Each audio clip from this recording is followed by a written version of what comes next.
오늘 우리는 하나님의 은혜 속에서 복을 받은 요셉을 통해 말씀의 축복을 누리기를 원합니다. 요셉은 하나님이 먼저 찾아오셔서 함께 하셨습니다. 하나님이 먼저 찾아오셔서 함께 하신 그 은혜를 통해서 요셉이 복을 받았습니다. 하나님의 은혜로 말미암아 요셉이 어떤 축복을 받았는가, 오늘 시간 말씀을 통해서 살펴보고 우리도 동일한 축복을 누리기를 원합니다. 첫째는 하나님의 은혜가 있는 곳에는 하나님이 함께 하십니다. 우리 한번 다 같이 따라서 합니다. 하나님의 은혜가 있는 곳에는 하나님이 함께 하신다. 할렐루야. 우리 창세기 39장 1절을 다 같이 시작. 요셉이 이끌러 애굽에 내려가매 바로의 신하 시위대장 애굽 사람 보디발이 그를 그리로 데려간 이스마엘 사람의 손에서 그를 산이라. 할렐루야. 오늘 말씀해 보니까 요셉이 이끌려 그랬습니다. 어디로 내려갔어요? 애굽으로. 요셉은 이스마엘 상인들에 이끌려서 애굽이라는 낯선 땅으로, 낯선 나라로 이끌려갔습니다. 요셉이 애굽으로 이끌려가게 된 그 배경이 있죠. 요셉은 집안에서 아버지의 특별한 사랑을 받고 자랐습니다. 그런데 그렇게 특별한 사랑을 받고 자라던 요셉이 억울하게 애굽으로 이끌려가게 된 이유가 있죠. 창세기 37장 3절에 보니까 요셉은 노년에 얻은 아들이므로 이스라엘이 여러 아들보다 그를 깊이 사랑하여 위하여 채색 옷을 지었더니, 요셉이 사랑하는 부인을 통해서 얻은 아들이 바로 요셉입니다.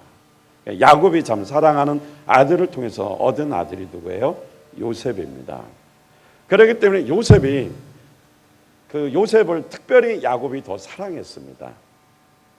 형제가 11명이었고 나중에는 12명이 되었지만 그 형제들 중에서 아버지의 특별한 사랑, 총애를 받던 그 형제가 누구냐면 바로 요셉이었어요. 그리고 그 형제들 중에서 옷도 채색 옷을 따로 이렇게 만들어서 입혀서 형제들 중에서 특출나게 보였습니다. 채색 옷을 입은 그것을 볼 때 그 하나의 왕권을 상징하고 제사장을 상징하고 특별한 어떤 하나님의 그 선택한 인물을 표시할 수도 있지요. 그런데 형제들이 생각할 때에 아버지가 11명의 그 형제가 있는데 특별히 유독히 요셉만을 사랑하니까 형제들이 요셉을 시기하고 질투하고 미워하기 시작했습니다. 더군다나 요셉이 좀 가만히 있으면 되는데 꿈만 꾸면 뭐예요? 또 그 형님들이요, 내 꿈을 좀 들어보셔야 하고 자기 꿈을 자꾸 소개합니다.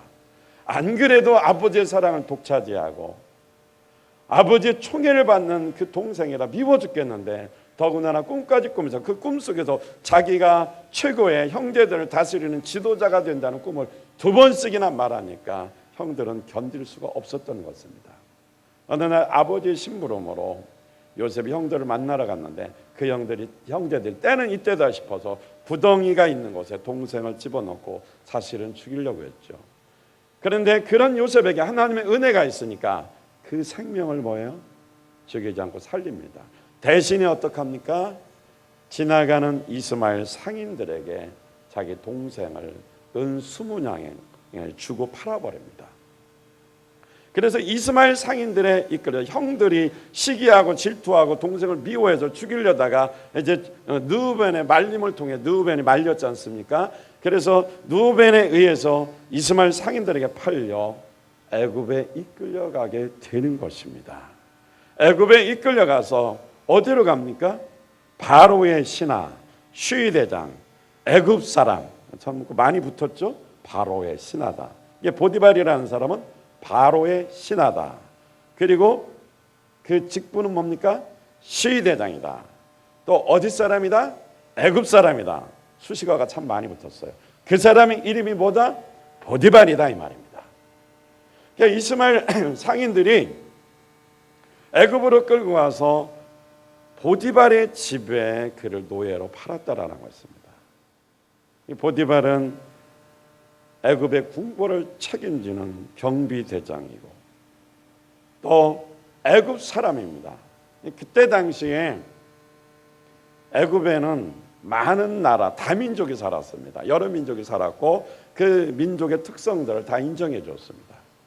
그런데 아무리 다민족이 살아서 다 인정해 준다고 할지라도 본토인의 그 어떤 그 특권은 있지 않습니까? 그러다 보니까 애굽 사람이라는 말은 애굽 사람으로서 그 나라에서 영향력이 있다라는 것입니다. 또 그 왕의 궁궐을 경비를 책임지는 시위대장이니까 그 궁궐 안에서도 왕에게 신임을 얻고 큰 그 궁중에서 영향력을 끼치는 사람이 바로 보디발입니다. 그런데 애굽에는 아까도 말씀했듯이 여러 민족이 삽니다. 그리고 평민도 있을 것이고 장관도 있을 것이고 또 비서들도 있을 것이고 또 다른 여러 그 사람들이 있을 것입니다. 그런데 그 많은 민족과 그 많은 그 부류의 사람들이 있는데도 불구하고 특별히 요셉이 보디발의 집에 팔려서 그 집에서 노예 생활하는 것 자체도 뭐예요? 하나님의 은혜입니다. 왜? 애굽 사람이지 않습니까? 또 궁궐의 영향력이 대단한 사람 아닙니까? 또 그 집은 굉장히 크고 부유한 집이고 종이 많은 집이고 살림살이가 많은 집입니다. 그러니까 요셉이 노예로 비록 정말 머나먼 그 곳에서 이렇게 끌려왔지만은 하나님의 은혜 속에서 좋은 집으로 간 것은 거기서 요셉이 애굽의 문화를 배울 수 있고 애굽의 풍습을 배우고 애굽의 언어를 배우고 또 경비대장이니까 어쩌면은 그 애굽이라는 나라의 군사 소식도 종종 들을 수 있는 기회가 있었을 것입니다. 그래서 노예로 팔린 것 자체는 불행하지만 그러나 하나님의 은혜가 있으니까 만나는 사람도 좋은 사람을 만나는 것입니다. 보디발이라는 사람 만난 것 자체가 축복이라 하나님의 은혜라 이 말씀입니다. 그런데 감사한 것은 그가 아버지 집을 떠나 형들의 미움을 사서 노예로 팔려서 애굽으로 왔지만은 요셉은 결코 혼자가 아니었다라는 것입니다. 2절을 다 같이 시작. 여호와께서 요셉과 함께 하심으로 그가 형통한 자가 되어 그 주인 애굽 사람의 집에 있으니. 할렐루야. 요셉이 애굽 사람 보디발의 집에 시위대장 경비대장이 이 집에 팔려왔는데 이 보디발의 집에 애굽에 왔는데도 불구하고 하나님께서 요셉과 함께 하셨다 그랬습니다. 요셉이 17살에 노예로 팔려서 청소년 시기입니다. 아주 예민할 때입니다. 이때 노예로 팔려서 아버지도 모르는 사이에 팔려서 애굽이라는 낯선 나라, 낯선 땅, 낯선 사람들을 만나면서 이곳에 팔려온 것입니다. 그러나 그렇게 고통 속에 있고 힘든 가운데 있는 요셉과 하나님이 함께 하셨다라는 것입니다. 다시 말씀드리면 요셉에게 하나님의 은혜가 있었다라는 것을 우리가 어떻게 알 수 있냐면 오늘 이 말씀을 보니까 하나님이 성경 본문을 보니까 하나님이 함께 하셨다라는 것, 하나님이 함께 하셔서 형통한 자가 되었다, 형통한 복을 받았다라는 것, 이것이 바로 하나님의 은혜입니다. 다시 말하면 하나님의 은혜가 있다라는 것은 하나님이 함께 하셨다라는 것입니다. 할렐루야. 요셉이 하나님을 찾은 게 아니에요. 요셉은 지금 자기 자신이 왜 노예로 팔려오는지도 모르고 아무것도 모르고 형들의 미움을 사서 지금 팔려서 애굽에 온 것입니다.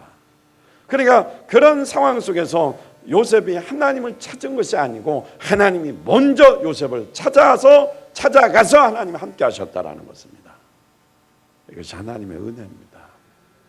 찾아오신 하나님과 함께하는 것은 그 다음엔 내가 의지적으로 내 책임이고 내가 해야 될 일입니다. 그러나 먼저 하나님이 은혜로 찾아오셔서 내게 축복을 주셨다는 사실인 것입니다. 하나님의 은혜가 있기를 주님의 이름으로 축원드립니다. 할렐루야. 그러니까 하나님이 나와 함께 하시면 그것이 낯선 땅, 낯선 나라, 또 낯선 사람, 이방인이 거하는 곳일지라도 하나님이 나와 함께 하시면 그것이 바로 하나님의 은혜가 있는 것이고 하나님 나라가 확장되는 것이고 하나님의 축복이 있는 것입니다. 찬송가도 있지 않습니까? 높은 산이 거친들 조막이나 궁궐이나 내 주 예수 모신 곳이 그 어디나 하늘나라라고 했습니다. 그러니까 어떤 사람을 만나서 내가 힘드냐, 어느 지역을 만나서 내가 힘드냐, 또 어떤 환경 때문에 내가 힘드냐, 이것이 아닙니다. 하나님의 은혜가 있다면 어떤 사람을 만나든지 어떤 환경이든지 어떤 문제를 닥쳐도 다 하나님께서 함께 하시니까, 은혜 주시니까 길이 열리고 형통하게 된다라는 것입니다. 여러분과 저에게 하나님의 은혜가 있기를 주님의 이름으로 축원드립니다. 우리 한번 따라서 합니다. 하나님 은혜 주소서, 은혜 주소서, 은혜 주소서. 할렐루야. 하나님의 은혜가 충만하시기를 주님의 이름으로 축원드립니다. 두 번째로는 하나님의 은혜가 있으면 범사에 형통한 복을 받게 되는 것입니다. 우리 2절 3절 다 같이 읽겠습니다. 시작. 여호와께서 요셉과 함께 하심으로 그가 형통한 자가 되어 그 주인 애굽 사람의 집에 있으니 그 주인이 여호와께서 그와 함께 하심을 보며 또 여호와께서 그의 범사에 형통케 하심을 보았더라. 할렐루야. 하나님의 은혜가 있으니까 하나님 함께 하십니다. 그러면 어떤 일이 있어요? 범사가 형통하게 된다 그랬습니다. 오늘 말씀의 2절 3절에 보니까 형통이라는 단어가 2번 나옵니다. 2절의 형통은 요셉이 형통하여 하나님의 은혜로 복을 받게 되었다라는 말씀입니다. 애굽으로 팔려오는 종이 되었지만 하나님의 그와 함께 하셨고, 또 그가 갈 곳을 보디발이라는 그가 충분히 연단받고 훈련받아 하나님의 뜻을 이루기 위한 준비된 그 집으로 미리 예비해서 그곳으로 보내셨다라는 것입니다. 그 길을 열어 애굽에 많은 신하와 백성이 있었지만 특별히 보디발의 집에서 그가 살 수 있었습니다. 그래서 그곳에서 하나님이 형통하도록 길을 열어주셨죠. 보디발이란 집을 이미 그 사람을 주신 것, 그 집에 인도한 것 자체가 이미 형통의 복을 받은 것입니다. 또 그 집에서 3절에 보니까 또 형통이 어떤 형통이 있냐면, 그 집에서 노예로 살면서 맡겨진 일을 할 때 요셉이 일만 하고 요셉이 맡아서 일만 하면 잘 되는 거예요. 요셉이 무슨 일을 해야 되는지 요셉의 손만 닿으면 뭐예요? 형통하게 되는 것입니다. 그래서 3절에서는 요셉의 삶을 자세히 살펴보니까 요셉에게 일만 맡기면 형통하게 잘 되고 열매를 풍성하게 맺는 것이에요. 그걸 누가 목격합니까? 보디발이 목격하게 되는 것입니다. 여러분 어떻습니까? 여러분들이 교사를 합니다. 여러분이 목자를 합니다. 여러분들이 어떤 일을 합니다. 그럼 여러분이 맡아서 일만 하면 그곳이 부흥되고 전도가 잘 되고 열매를 맺게 되고 거기 있는 사람들이 부유하게 되고 또 잘 되어집니까? 아니면 내가 맡으면 다 쭈그러듭니까? 분명히 근본적인 문제가 있다라는 거죠. 하나님의 은혜가 있다면, 다시 말하면 하나님의 은혜가 있다라는 것은 내가 누구와 함께 산다라는 거예요? 하나님과 함께 산다. 내가 무슨 일을 하든지 내가 맡겨진 곳에는 하나님의 일이 성공적으로 잘 돼야 됩니다. 그래서 웬일인지 될 것 같은데 잘 안 된다. 그것은 하나님은 나를 찾아와서 함께 하는데 내가 하나님을 배척했기 때문에 그렇지 않겠습니까? 요셉이 잘 된 것은 하나님이 함께 해서 잘 됐지만 요셉의 입장에서는 의지적으로 늘 하나님과 함께하는 생활을 했다라는 증거입니다. 할렐루야. 무슨 일을 하든지 어떤 것을 맡았든지 잘 남기는 5달란트 맡은 자가 5달란트를 남기듯이 풍성한 이런 열매의 축복이 있기를, 이런 열매의 은혜가 있기를 주님의 이름으로 축원드립니다. 할렐루야. 세 번째로 하나님의 은혜가 있으면 사람에게도 인정을 받습니다. 내가 인정받으려고 노력하고 편법을 쓰고 이렇게 위선을 떨어서 인정받는 것이 아닙니다. 그냥 그 자체로 인정을 받는다 이 말씀입니다. 4절 읽겠습니다. 시작. 요셉이 그 주인에게 은혜를 입어 섬김에 그가 요셉으로 가정 총무를 삼고 자기 소유를 다 그 손에 위임하니. 할렐루야. 이 말씀을 다른 번역에서 보니까 그 주인에게 은혜를 입어, 이 말씀을 어떻게 표현했냐면, 주인은 요셉이 눈에 들어서, 우리나라 말에 이런 말 했잖아요. 그 사람 마음에 들면 참 눈에 든다고 그러잖아요. 그러니까 보디발이 비록 요셉이 노예지만 요셉을 인정했다라는 것입니다. 하나님의 은혜가 있는 것을 본 거예요. 하나님이 함께 하셨기 때문에 그 보디발의 집에서 그가 일을 하는 것마다 잘 되는 거예요. 요셉이 오기 전에는 어쩌면 어렵고 힘들고 좀 잘 풀리지 않았던 것 같아요. 그런데 요셉이 옴을 통해서 더 잘 되는 거예요. 따라서 합니다. 나 때문에 내가 있는 곳이 더 잘 돼야 된다. 더 잘 돼야 된다. 할렐루야? 뭐 이게 기분 나쁩니까? 뭐 이렇게 따라서 하는 게 시원치 않습니까? 다시 한번, 내가 있는 곳이 하나님과 함께하는 나 때문에 더 잘 돼야 된다. 할렐루야. 그 결과로 어떻게 해요? 인정받는 거예요. 그 결과로 사람에게도 인정받는 것입니다. 요셉이 보디발의 집에 10년 정도 있었습니다. 17살의 어린 나이에 인신매매에 대해서 노예로 잡혀와서 10년 동안 이 집에서 노예로 있었습니다. 그러나 하나님의 은혜 속에서 변함없이 살았어요. 요셉은요, 불평했다라는 말이 없습니다. 성경을 보면 요셉의 특징이 하나 있어요. 삶이 참 깨끗하고 거룩합니다. 불평하지 않았어요. 원망하지 않았어요.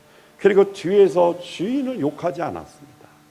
그러니까 하나님과 함께 열매 맺는 사람은 부정적인 소리 하지 않고, 누구 남 비판하지 않고, 불평하는 소리 않고, 원망하지 않습니다. 누구 때문이 아니라 나 때문인 거예요. 모든 원인들을 살펴보면. 그러니까 마음 자체가 깨끗한 거예요. 마음이 깨끗해야 됩니다, 여러분. 하나님과 함께하는 생활을 하려면 마음이 지저분하고 마음이 복잡하고 마음이 어지러우면 하나님이 함께할 수 없어요. 마음이 깨끗해야 하나님과 함께하는 생활이 충만하니까 그 은혜가 넘쳐서 하는 일이 잘 되는 것입니다. 여러분, 마음이 복잡하면 일 집중 잘 안 되잖아요. 그렇죠? 잘 안 된다고요. 마음이 깨끗해야 돼요. 예수만 사랑하는 한 마음 품어야 돼요. 하나님이 함께 하시는 그 은혜만 간구하고 살아야 됩니다. 할렐루야. 10년 동안 있으면서 인정받고 쓰임받았으면 결국 뭐예요? 그 가정에서 가장 높은 자리 올라가게 되는 것입니다. 가정의 총무가 되었다라는 것입니다. 이방인인데 노예인데 뭘 믿고 맡깁니까?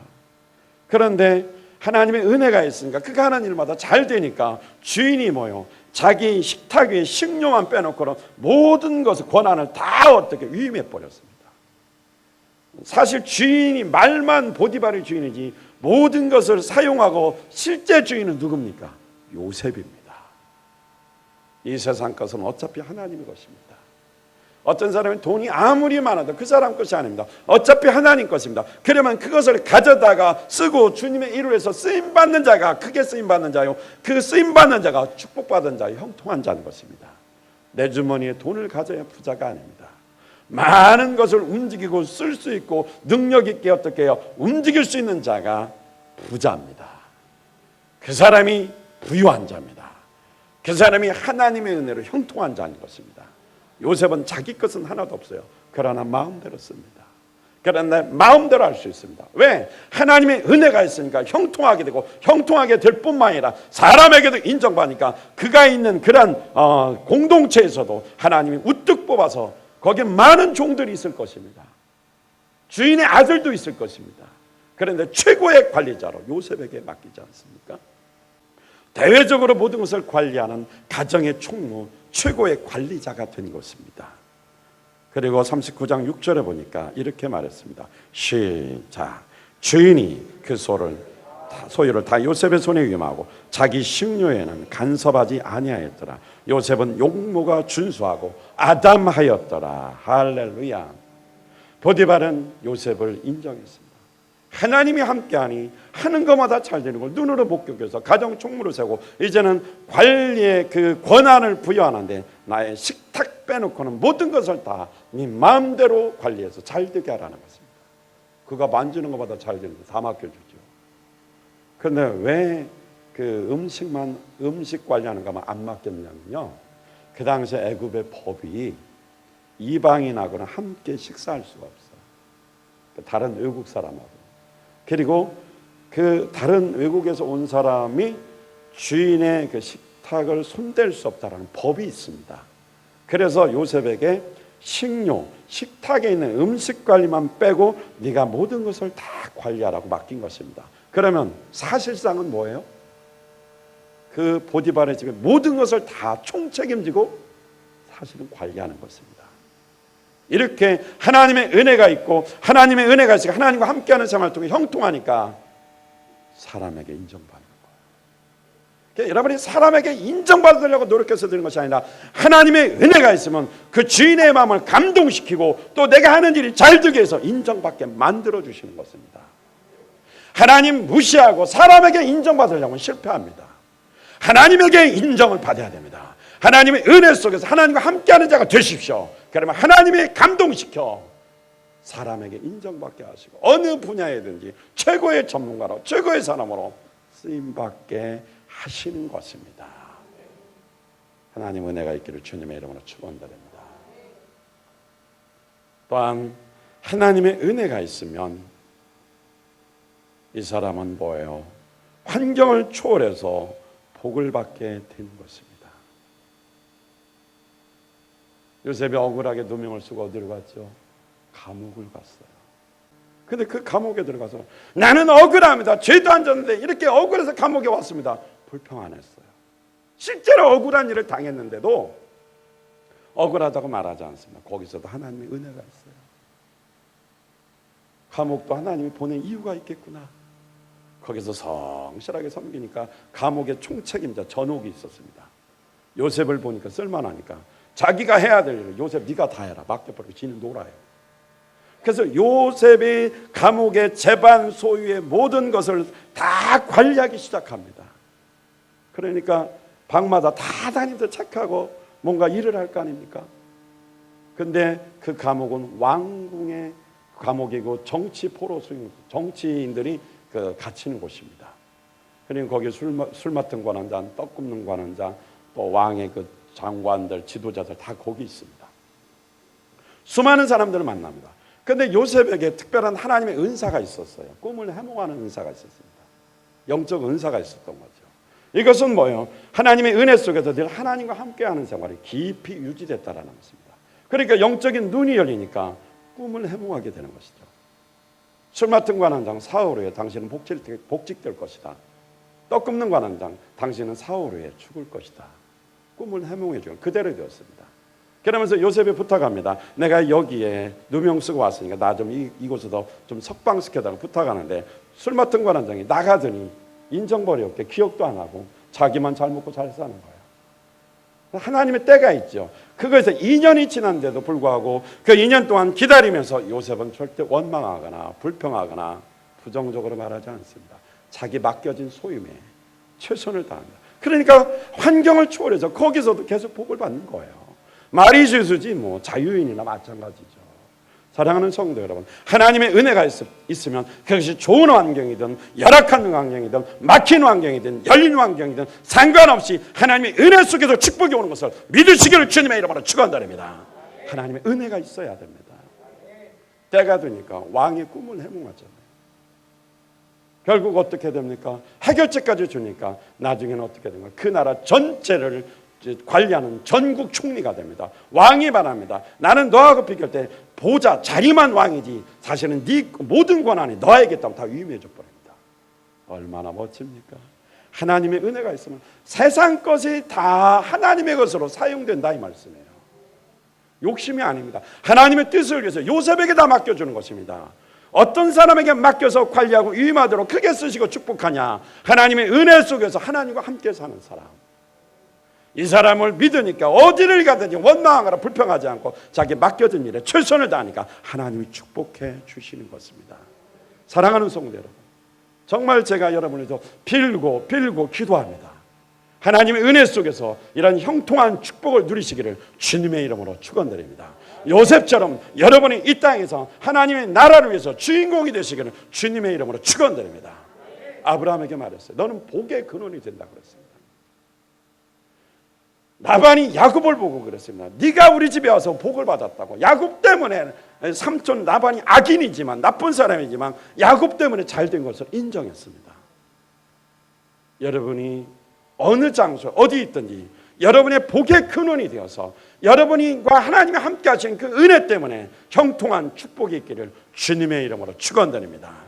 날마다 매년마다 하나님의 은혜로 형통한 복과 풍성한 열매를 맺는 저와 여러분 되시기를 주님의 이름으로 축원드립니다.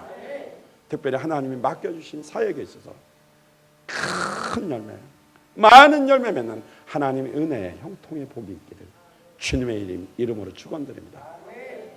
여러분이 맡았으면 잘 돼야 돼요. 여러분이 맡았는데 줄어들면 그건 뭔가 문제가 있는 것입니다. 계속해서 형통하게 확장이 돼야 됩니다. 그러니까 하나님의 은혜를 날마다 구하시면서 하나님과 함께하는 축복을 누리시기를 주님의 이름으로 축원드립니다.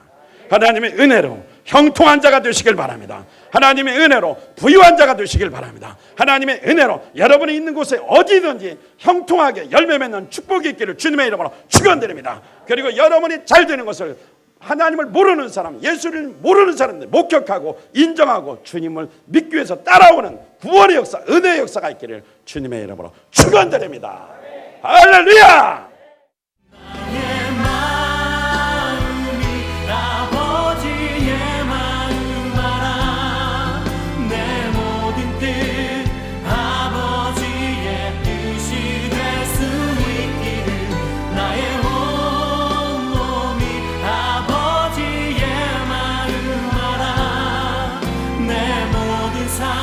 당신의 삶